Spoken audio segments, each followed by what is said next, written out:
आज का टॉपिक है hello everyone, welcome back to my channel. My name is Kajal and I am an architect. So today's video is if you are buying a plot और thinking of making your own home, तो इसलिए फिर मैं कुछ आपको tips देना चाहूँगी कि आप इन चीज़ों को कंसिडर करिए बिफोर बाइंग एनी प्लॉट. और अगर आप घर बनवाने वाले हैं तो भी आप मेरी वीडियोस को इन तक देख सकते हैं. तो स्टार्ट करते हैं. सबसे पहले अगर आप कोई भी प्लॉट ले रहे हो, ठीक है, कोई भी प्लॉट ले रहे हो, तो सबसे पहले आप क्या क्या चीज़ आप चेक करोगे कि आपको ये प्लॉट लेना चाहिए या नहीं लेना चाहिए.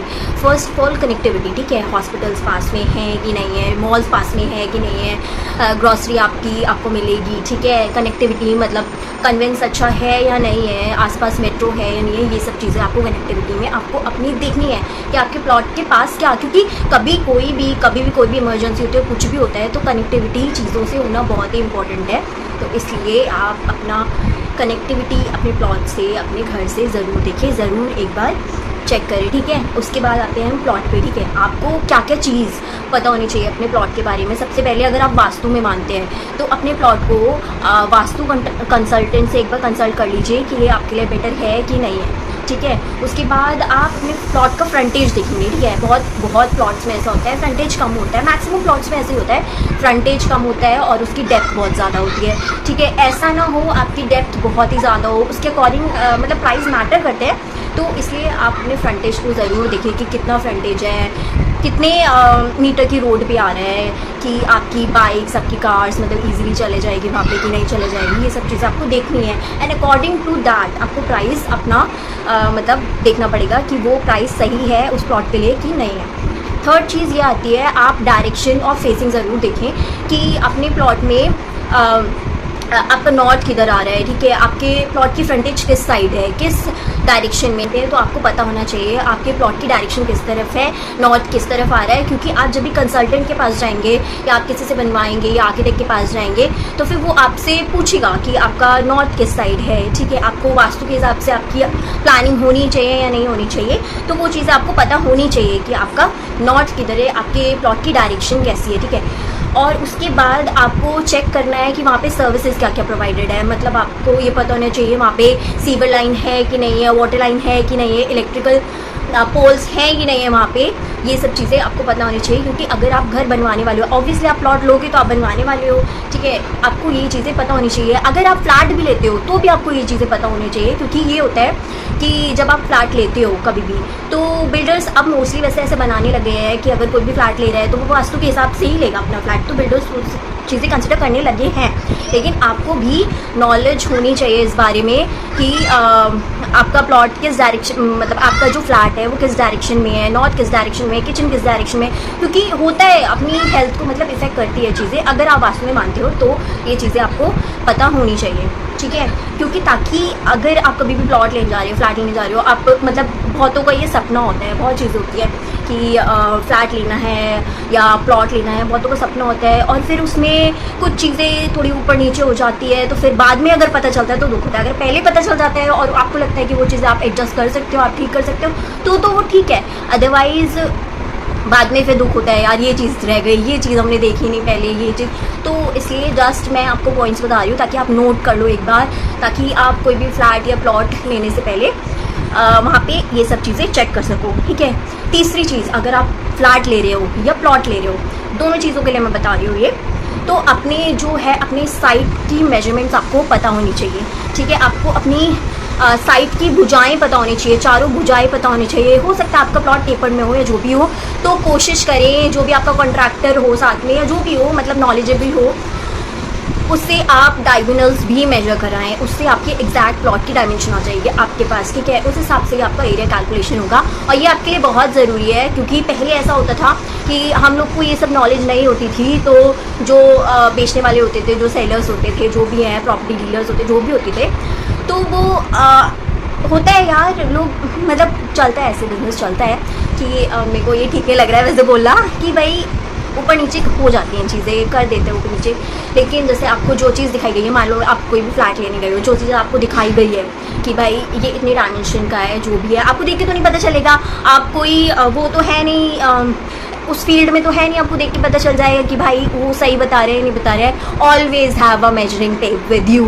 अगर आप प्लॉट ले रहे हैं, फ्लैट ले रहे हैं, और ये मैं सिर्फ छोटे प्लॉट फ्लैट के लिए बता रही हूँ, आपके रेजिडेंशियल्स के लिए बता रही हूँ सिर्फ, कि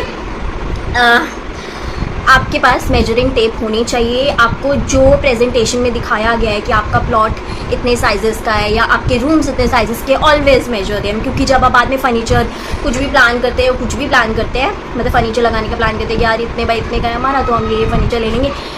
कुछ भी फर्नीचर आप ले रहे हैं, ये मेरे साथ बहुत दिक्कत हुई है, कुछ भी फर्नीचर ले रहे हैं तो आप पहले मेजर करें। क्योंकि एक बार मैं अपनी स्टोरी बताती हूँ। क्योंकि एक्चुअली मैंने विंडोज़ बनवाई, उसमें वेंटिलेटर की जगह छोड़ी थी, ठीक है। उसके बाद मेरे को लगा वो प्रॉपर होगा, बट वेंडर ने उसको 2 इंच कम कर दिया था और मैंने वो मेजर नहीं किया एसी लेने के टाइम पे। एंड देन उसके बाद इतनी दिक्कत आई, वो एसी हमारा फिट नहीं हुआ। हम लोग ने ड्राइंग के हिसाब से एसी ले लिया और फिट नहीं हुआ। फिर बड़ी मुश्किल से कैसे कैसे करके वेंटिलेशन की जगह से हटा के हमें दूसरी जगह वो एडजस्ट करना पड़ा। तो ऐसी दिक्कत आपको ना हो, तो इसलिए मैं बस बता रही हूँ कि ऑलवेज मेजर थिंग्स, और आपके पास मेजरिंग टेप होनी चाहिए। Always major your rooms, always major your plot, कि भाई कितने साइज़ का है, कितना फ्रंटेज है, कितना रोड है, ये चीज़ें आपको पता होनी चाहिए। और आपका हमेशा आप मतलब जब भी आप प्लॉट लेंगे, फ्लैट लेंगे, तो आपका जो साइट प्लान आपको मिला होगा, लेआउट प्लान आपको प्लॉट का मिला होगा, उसके बाद उसमें लिखा होता है इतने मीटर का रोड है।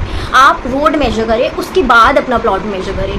ऐसा होता है ना, कभी कभी हमें लगता है देख के यार इधर तो इतनी रोड बनी नहीं है और इसका मतलब सबने आगे कर रखा है तो इतना प्लॉट हमारा होगा, लेकिन ऐसा नहीं होता। अथॉरिटी के हिसाब से अगर कोई भी अथॉरिटी वाले, कोई भी जूनियर इंजीनियर, कोई भी आपके साइट विजिट करते हैं तो वो पहले रोड मेजर करते हैं, उसके बाद आपका प्लॉट मेजर होता है। तो ये चीज़ भी आप ध्यान में रखते हुए अपना प्लॉट मेजर करिएगा।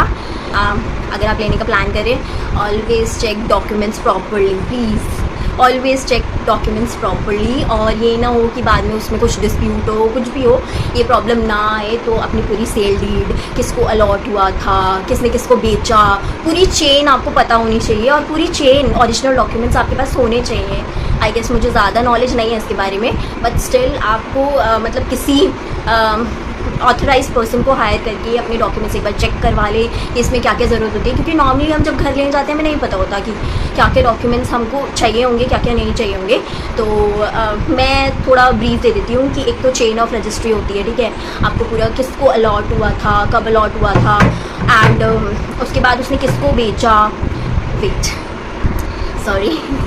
उसके बाद उसने किसको बेचा, फिर उसने किसके नाम किया, क्या हुआ, अटॉर्नी किसके नाम थी, ये सारी चीज़ें चेक करनी होती है। आपकी पूरी रजिस्ट्री में आपको ये सब चीज़ें देखनी पड़ेगी, ठीक है। उसके बाद किसका नाम दर्ज है वहाँ पे, किसकी म्यूटेशन हो रखी है वहाँ पे, वो चीज़ें भी आपको देखनी पड़ेगी। आपको जो मेन डॉक्यूमेंट्स है, जो मुझे पता है कि अप्रूवल के टाइम पर काम आते हैं, वो आपकी पूरी चेन ऑफ रजिस्ट्री काम आती है, ठीक है। एक नाम दर्ज काम आता है, आपका म्यूटेशन लास्ट में अगर आप अपने नाम पर करवाएंगे तो वो आपको एक अपनी अथॉरिटी से एक लेटर लेना होगा कि आपका नाम वहाँ रजिस्टर हो गया है अथॉरिटी में, तो ये प्लॉट आपके नाम हो गया है, तो वो भी बहुत ज़रूरी होता है।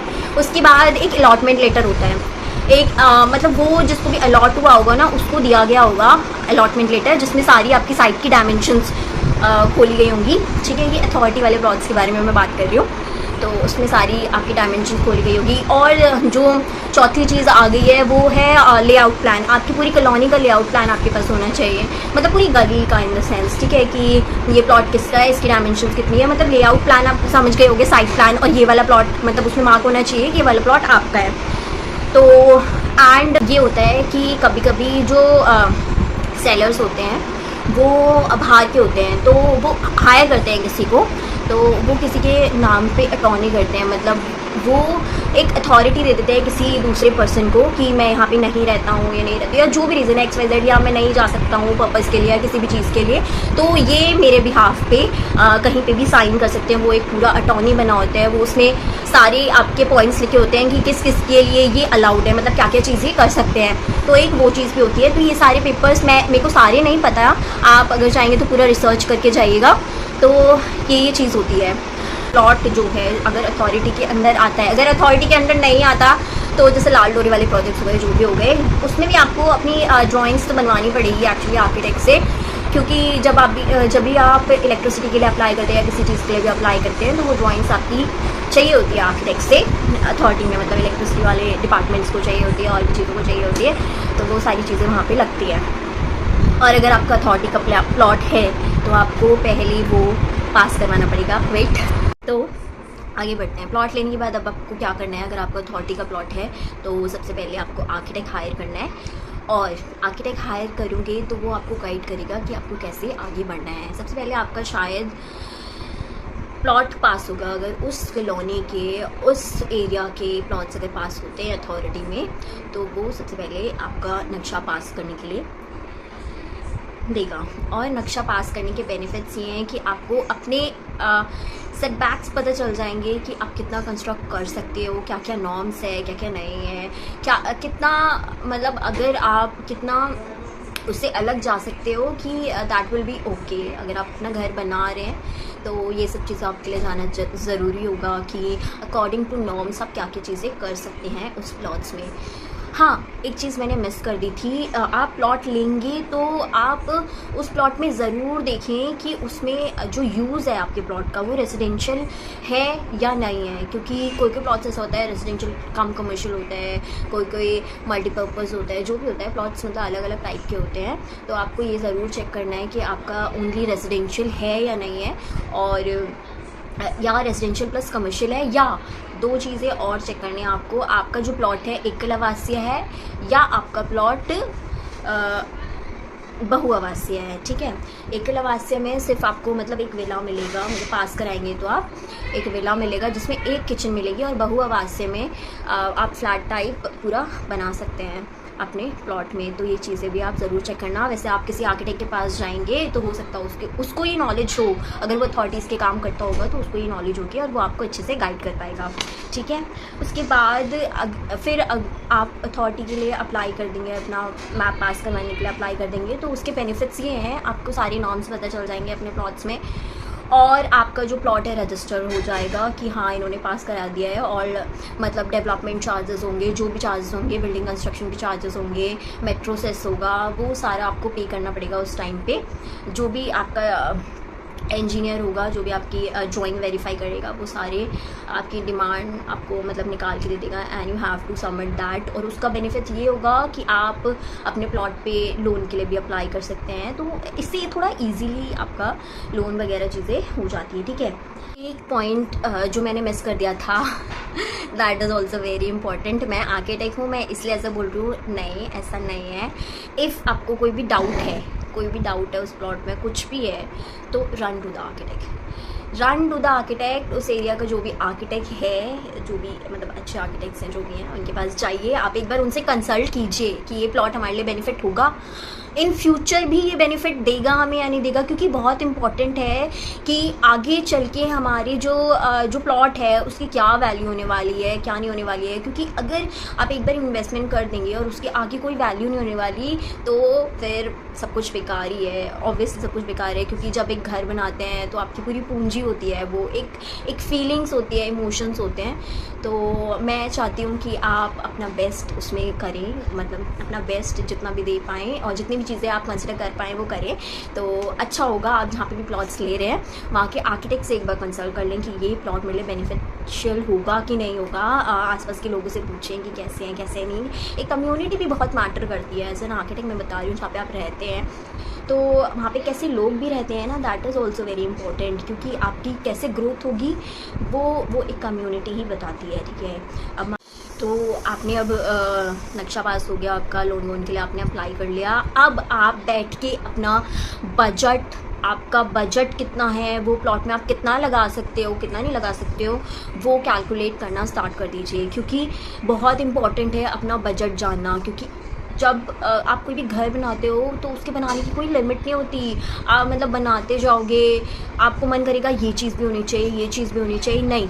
आप लिमिट सेट करो, आप बजट सेट करो, अपनी लिमिट सेट करो कि आपके लिए क्या इंपॉर्टेंट है, प्रायोरिटी सेट करो कि ये चीज़ें मुझे चाहिए ही चाहिए, इनके बिना नहीं हो सकता। और बाकी चीज़ें मैं फ्यूचर के लिए देख सकता हूँ, मैं फ्यूचर के लिए रख सकता हूँ, तो वो चीज़ें भी रखो, लेकिन इन फ्यूचर लिख के ऐसा डायरी में नोट करके आप वो रखो। लेकिन अभी आपको जो चाहिए अपने बजट के हिसाब से पहले अपना बजट बनाओ, और जो चीज़ें आपके लिए इम्पॉर्टेंट है वो चीज़ लिखो कि आपको अपने घर में ये चीज़ें चाहिए ही चाहिए। ठीक है, आप छोटी से छोटी detail, architecture is all about, और घर बनाना इज़ ऑल अबाउट इमोशंस। तो छोटी से छोटी चीज़ कंसिडर करो, ठीक है। आप हर छोटी चीज़ के बारे में सोचो कि मुझे ये चाहिए ही अपने घर में। लाइक आपका किचन है, उसमें आपको वॉशिंग एरिया सेपरेट चाहिए, किचन के पास चाहिए, ठीक है। आपका शू रैक किधर होगा, आपका मंदिर किधर होगा, आपका शैंडलियर किधर होगा, आपका मान लो आपको चाय पीने की एक अलग जगह चाहिए, आपकी कॉफ़ी टेबल किधर होगी, आपकी बालकनी इसमें फर्नीचर कहाँ होंगे, आपके प्लांट्स किधर होंगे, अगर आपको घर में सब्जियाँ उगाने का शौक़ है तो वो किधर होगा। अगर ये चीज़ें आपको चाहिए तो प्लीज़ नोट डाउन, छोटी से छोटी चीज़ें कि ये मुझे चाहिए अपने घर में और मुझे ऐसा ही चाहिए। तो छोटी सी चीज़ें मतलब हर चीज़ आप नोट करके चलो कि मुझे अपने घर में ये चाहिए, मेरी ये रिक्वायरमेंट्स है। अपनी अगर रिक्वायरमेंट्स होगी ना आपके पास कि 3 बेडरूम चाहिए, उसमें मुझे ड्रेस चाहिए, उसमें मुझे टॉयलेट अटैच चाहिए या नहीं चाहिए अटैच, या मुझे WC अलग चाहिए, बाथ अलग चाहिए, जो भी आपकी रिक्वायरमेंट्स है, मुझे किचन चाहिए, पेंट्री चाहिए, जो भी आपकी रिक्वायरमेंट्स है, आपने मतलब अपना प्लॉट अगर पास करवा लिया है तो आपको पता चल गया, एक मोटा मोटा आइडिया तो हो ही जाता है कि इतना बन सकता है। नहीं जो भी अपने प्लॉट के अकॉर्डिंग आप अपने दिमाग में रखिए कि ये चीज़ें मुझे चाहिए अपने प्लॉट्स में। उसके बाद ऑलवेज़ हैव रेफरेंसेस, ठीक है। जैसा आपको चाहिए तो उसके कुछ रेफरेंसेस होने चाहिए आपके पास। लाइक आप फर्नीचर के कुछ रेफरेंसेस रख सकते हैं, एलिवेशन के कुछ रेफरेंसेस रख सकते हैं, क्योंकि आप जब आर्किटेक्ट के पास जाते हो तो आपको डिफरेंट चीज़ें आपको वो सजेस्ट कर सकते हैं। लेकिन ऐसा अगर आपके दिमाग में नहीं होगा कि आपको मॉडर्न आर्किटेक्चर पे जाना है, क्लासिकल आर्किटेक्चर पे जाना है, या फिर थोड़ा सा इंडियन टच चाहिए और थोड़ा सा मॉडर्निज्म में भी जाना है, या इंडस्ट्रियल लुक जाना है, जो भी चाहिए, आपके पास रेफरेंसेस होने चाहिए। आपको पता होना चाहिए कि आपका टेस्ट क्या है। अकॉर्डिंग टू दैट आर्किटेक्ट जो होगा वो आपकी प्लानिंग करेगा और आपकी रिक्वायरमेंट्स के हिसाब से अगर आप उनको छोटी छोटी डिटेल्स बताओगे ना कि सर आई वांट दिस, तो वो कंसिडर करके चलेंगे। वैसे आर्किटेक्ट भी मतलब आर्किटेक्ट तो सजेस्ट करते ही हैं कि ये चीज़ें इंपॉर्टेंट है, आपको ये रखनी पड़ेगी।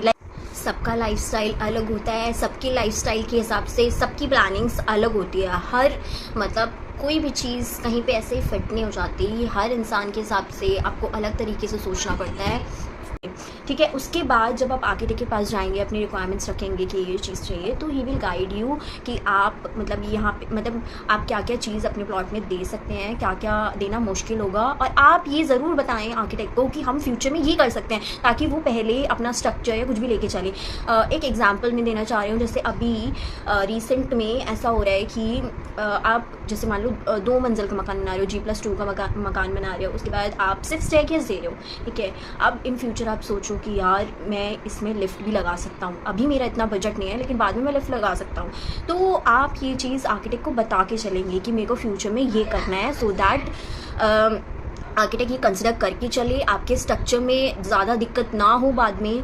तो आपका मतलब फ्यूचर का वो रख के चले कि भाई बाद में उनको लिफ्ट लगाने कुछ भी प्लानिंग वो करके चले और स्ट्रक्चर में भी कोई दिक्कत ना हो, क्योंकि बाद में जब चीज़ें करवाते हैं ना तो बहुत प्रॉब्लम आती है।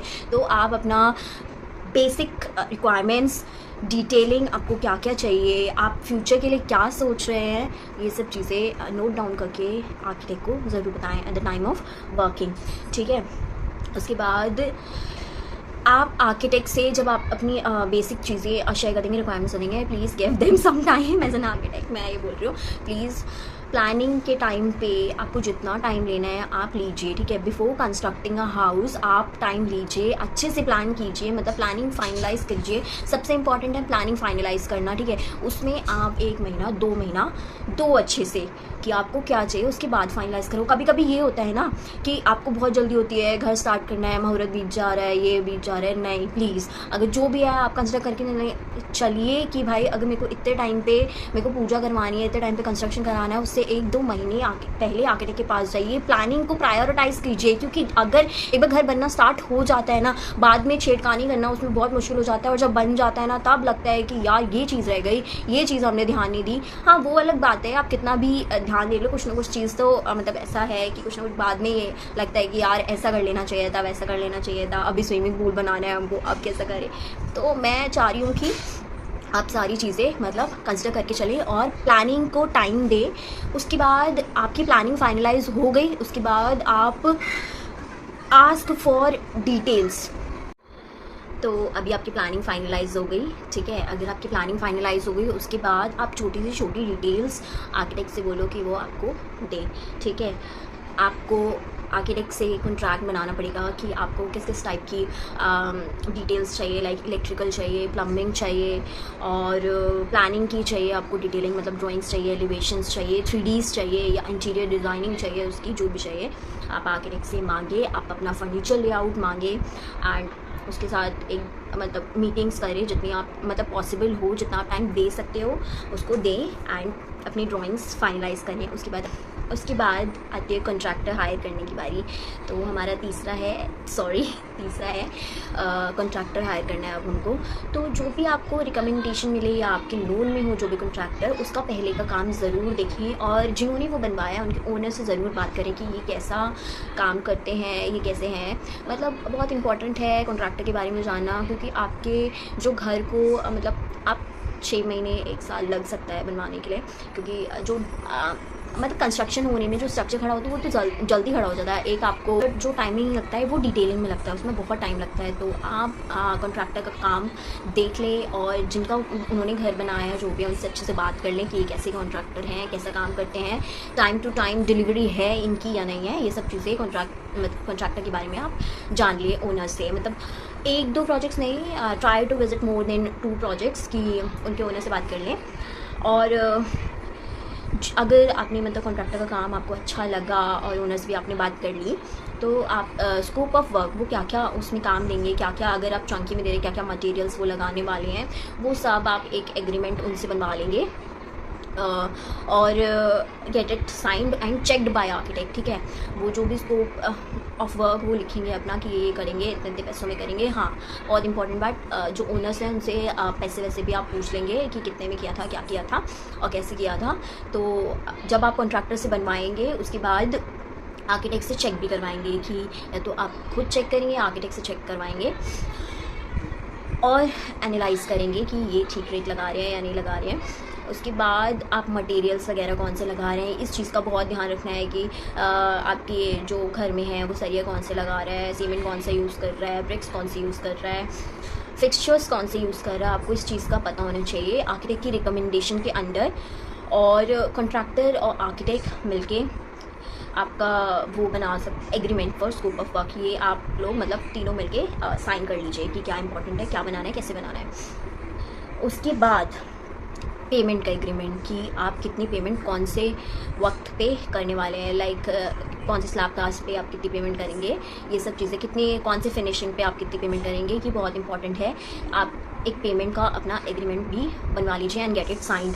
आप मटेरियल का मतलब सारा और कितने टाइम में ये सब चीज़ें वो कंप्लीट करके देने वाला है और कितनी पेमेंट्स कब कब करनी है, ये चीज़ें सारी डिस्कस। ट्राई टू नेगोशिएट, ठीक है, बहुत इंपॉर्टेंट है कि हाँ हर कोई नेगोशिएट तो करता ही है वैसे।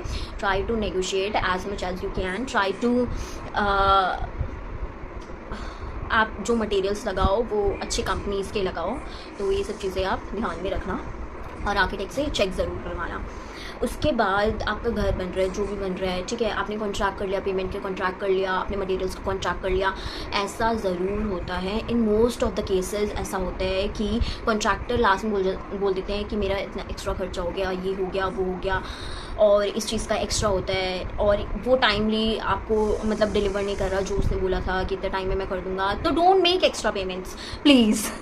दैट्स द बिगेस्ट सलाह I want to give you कि don't make payments in advance. ठीक है, अपनी पेमेंट्स तभी दें जब वो डिलीवरी कर दें और जब जितने टाइम में उन्होंने बोला है तो वो डिलीवरी करें, तभी आप पेमेंट्स करें और एक्स्ट्रा आप पेमेंट्स ना करें और पैसे रोक के चले जब तक आपका काम फिनिश ना हो जाए। अनटिल अनलेस आपका काम फिनिश ना हो आप पेमेंट्स पूरी ना करें, क्योंकि बहुत ऐसा होता है कि लास्ट मोमेंट में उनकी पेमेंट्स पूरी हो जाती है और वो बहुत सारी फिनिशिंग छोड़ के चले जाते हैं। बहुत सारे केसेस में ऐसा ही होता है।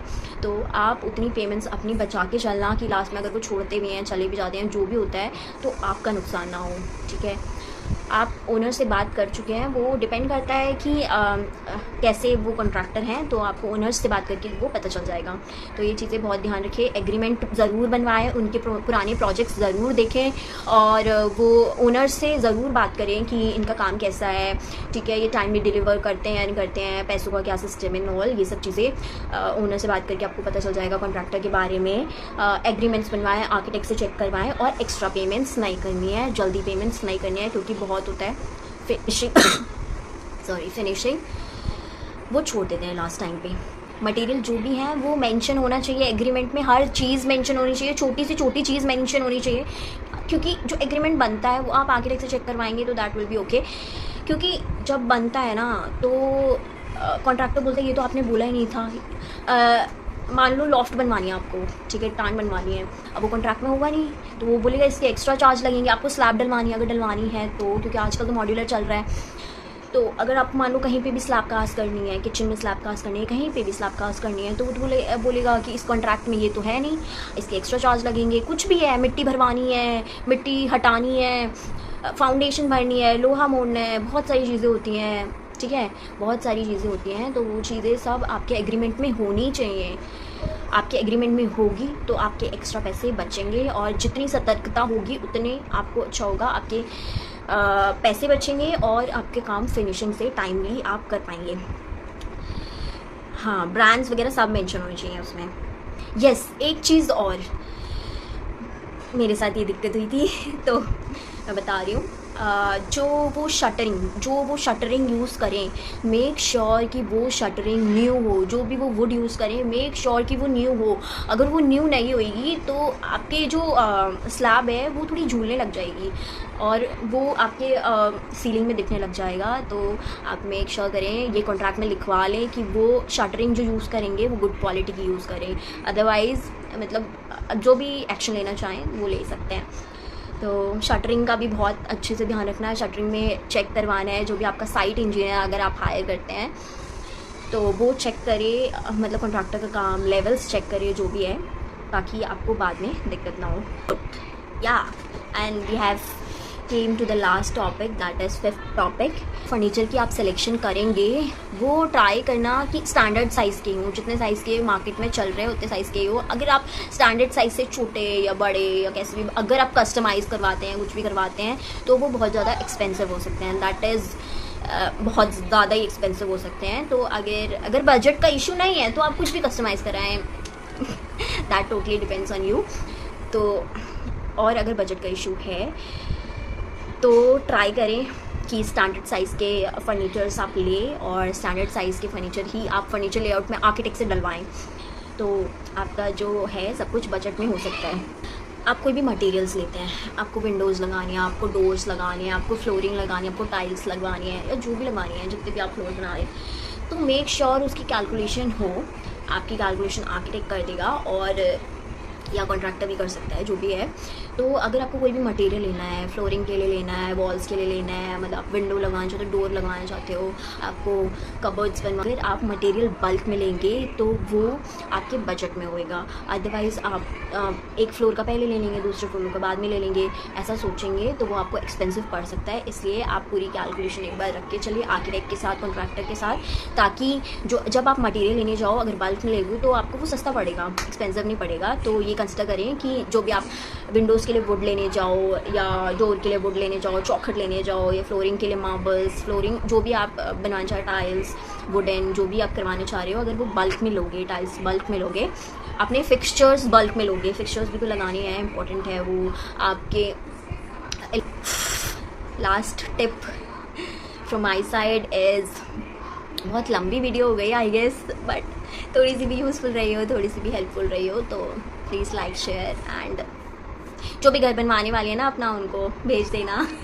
तो लास्ट टिप मेरी ये रहेगी, आप कॉन्ट्रैक्टर अच्छा हायर करो, आपका जो इलेक्ट्रिकल और प्लम्बिंग की चीज़ें हैं मेक श्योर कि वो गुड क्वालिटी की हो, क्योंकि बहुत आपने सुना होगा ऐसा सस्ता रोए बार बार, महंगा रोए एक बार, जो भी है, मतलब ऐसा नहीं कह रही हूँ मैं, एक्सपेंसिव थिंग्स ही गुड होती हैं, बजट वाली थिंग्स भी अच्छी होती हैं, बट मेक श्योर आप जो इलेक्ट्रिकल और प्लम्बिंग के वेंडर्स हैं, कॉन्ट्रैक्टर्स हैं, जो भी हैं, और जो इलेक्ट्रिकल्स की आपकी वायर्स आ गई, या प्लम्बिंग के पाइप्स आ गए, या फिक्सचर्स आ गए, जो भी आ गए, मेक श्योर वो गुड क्वालिटी के हो। मेक श्योर, क्योंकि ये ही चीज़ें हैं, अगर गुड क्वालिटी के नहीं होंगे ये बाद में रुलाती हैं बहुत ज़्यादा। आप खर्चा चीज़ों पे, बाकी चीज़ों पे थोड़ा कट ऑफ कर सकते हैं, लेकिन इन दोनों चीज़ पे बिल्कुल मत करना। इलेक्ट्रिकल एंड प्लम्बिंग पे बिल्कुल भी खर्चा कट ऑफ मत करना, और गुड क्वालिटी के इसमें मटेरियल्स यूज़ करना, और वेंडर्स भी आप अच्छे ही हायर करना, that will be very helpful, and thank you. Lastly if the video was helpful, useful, informative, please do share. जो भी अपना घर बना रहे हैं और या फ्यूचर में सोच रहे हैं अपना घर बनाने का, लेने का, फ्लैट लेने का, घर लेने का, तो अगर उनके लिए थोड़ी सी भी यूज़फुल रही होगी तो please like, share and subscribe to my channel. And या डू कमेंट अगर कोई टॉपिक छूट गया है, कोई भी चीज़ छूट गई है जो मैंने बेसिक में इंक्लूड नहीं करा है बट आपको लगता है ये भी बहुत इंपॉर्टेंट है, तो हम सबको प्लीज़ कमेंट में बताइए। जो भी देख रहे हैं उनके लिए भी हेल्पफुल होगा। And thank you for watching. Bye bye, see you in the next video.